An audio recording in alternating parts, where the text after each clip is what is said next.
کہ اس be be کے پاس کون سا ایسا عہدہ ہے جو علی کی بیٹی ہونے کے بعد بھی یہ فاتح شام بھی ہے، عالم غیر معلمہ بھی ہے اور مخدومہ عالمیان بھی ہے۔ آخر یہ تمام جو شرف اس بی بی کو ملے ہیں، کیا باپ کی وجہ سے ملے ہیں؟ کیا بھائیوں کی وجہ سے ملے ہیں؟ کیا ماں کی وجہ سے ملے ہیں؟ شہزادی کی نسبتیں معتبر ہیں، لیکن فضائل شہزادی کو اس کی ذات کی وجہ سے ملے۔ شہزادی اپنی ذات میں فضیلتوں کا مرکز ہے۔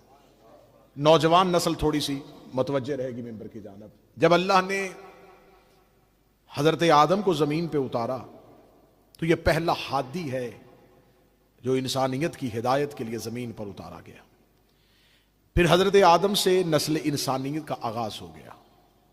جب اللہ نے نسل انسانیت کا آغاز کیا تو خدا نے جو مخلوقات بنائی اس میں صرف مرد نہیں تھے، مستورات بھی تھی۔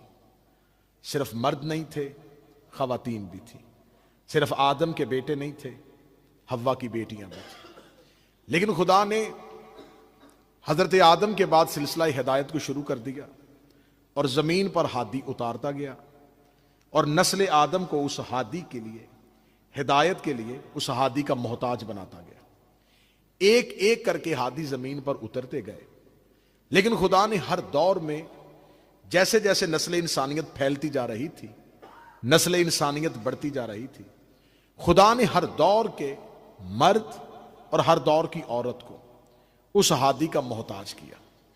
جیسے وہ ہادی مردوں کو ہدایت کرتا تھا، ویسے ہی وہ ہادی مستورات کو ہدایت کرتا تھا۔ خواتین بھی ہدایت اسی ہادی سے لیتی تھی، مرد بھی ہدایت اسی ہادی سے لیتے تھے۔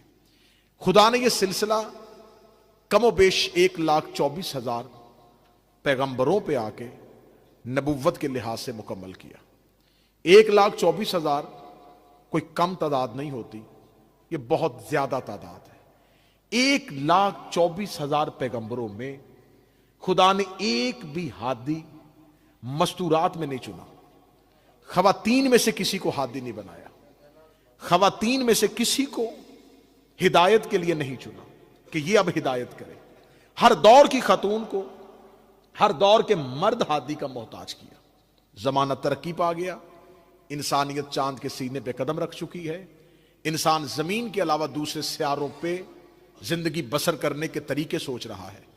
اتنا ترقی یافتہ ہونے کے باوجود بھی آج کے دور کی خاتون تقاضا کرتی ہے کہ شعبہ تعلیم ہو یا شعبہ میڈیکل ہو، مجھے میری رہنمائی کے لیے کوئی خاتون ہی چاہیے۔ آج کی خاتون تقاضا کرتی ہے کہ میں مرد کی بجائے کسی خاتون سے پڑھوں، میں اگر اپنی بیماری بتاؤں تو کسی مرد کی بجائے کسی خاتون کو بتاؤں۔ تو کیا اللہ کو یہ خبر نہیں تھی کہ فطرتاً عورت ہی کی طرف رجوع کرنا چاہتی ہے؟ تو جہاں میرے اللہ تو نے اتنے نبی مردوں میں بنائے تھے، ایک خاتون کو نبوت دے دیتا، ایک خاتون کو رسالت دے دیتا، تاکہ وہ خواتین کو ہدایت کر دیتی، وہ خواتین میں تیری ہادی بن جاتی۔ لیکن اللہ نے ایسا نہیں کیا۔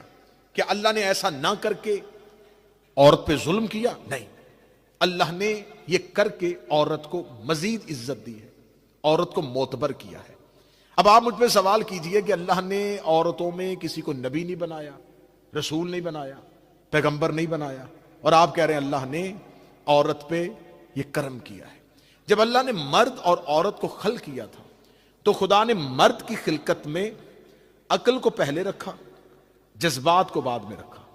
عقل کو اس کے جذبات پہ مقدم کیا، عقل پہلے جذبات بعد میں۔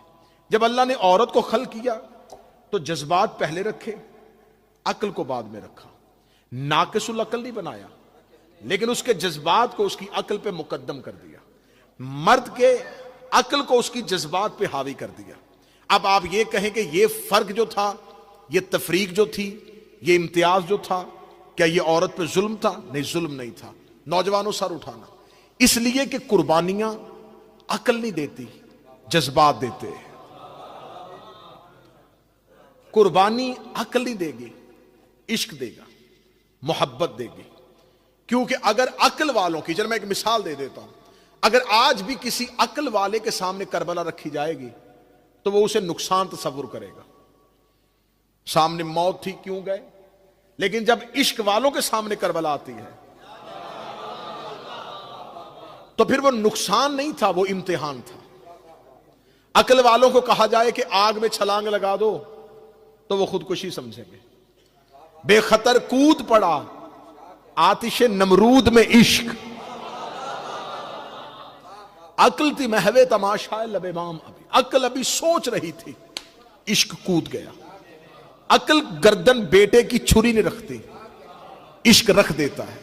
لہذا ہر فیصلے عقل کی آنکھ سے نہیں ہوتے، کچھ عشق کی آنکھ سے ہوتے۔ چلے میں جوان ماتمیوں کو جگانے کے لیے ایک جملہ کہہ دیتا ہوں، آج بھی عزاداری عقل والوں کو دکھاؤ گے وہ غلطیاں نکالے گا، عشق والوں کو دکھاؤ گے تو زنجیر بھی سمجھ میں آ جائے گی، ماتم بھی سمجھ میں آ جائے گا، ننگے پاؤں چلنا بھی سمجھ میں آ جائے گا۔ لہذا عشق اور تھا۔ اب خدا نے جذبات کو مقدم کیا عورت کی عقل پہ، اس لیے کہ اللہ نے عورت سے قربانی لینی تھی۔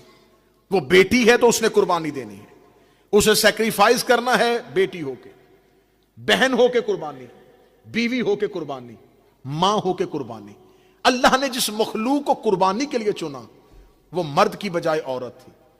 خدا نے عورت کو مردوں کا محتاج کر دیا ہدایت کے لیے، لیکن نہیں، اللہ نے یہاں پر بھی ایک فلسفہ رکھا۔ اللہ نے ہر دور میں اگر کسی مرد کو نبی بنایا تھا تو اس دور میں اللہ نے خاتون ایسی رکھی تھی جس کے کردار کو اس نے مثالی بنایا تھا۔ اس خاتون کا کردار اتنا مکمل تھا، اتنا کمپلیٹ تھا کہ وہ آئیڈیل بن گئی اس دور کی خواتین کے لیے۔ میں مثال دیتا ہوں، جیسے نبوت آدم کے پاس تھی لیکن اسوہ اور نمونہ عورتوں کے لیے حوا کے پاس ہے، اس دور کی خواتین کے لیے حوا کو سیرت بنا دیا۔ نبوت آدم کے پاس، سیرت حوا کے پاس، ہدایت آدم سے لے رہی تھی، اس دور کی خواتین سیرت حوا سے لے رہی تھی۔ پھر عورت عزت پاتی پاتی، مقدم ہوتی ہوتی، معتبر ہوتی ہوتی اتنی معتبر ہو گئی کہ ابراہیم کے دور تک پہنچتی پہنچتی عورت اتنی معزز ہو چکی تھی کہ اللہ نے قیامت تک کے لیے مردوں کو بھی حج کے دوران ایک عورت کی سنت پر عمل کرنے کا پابند بنا دیا۔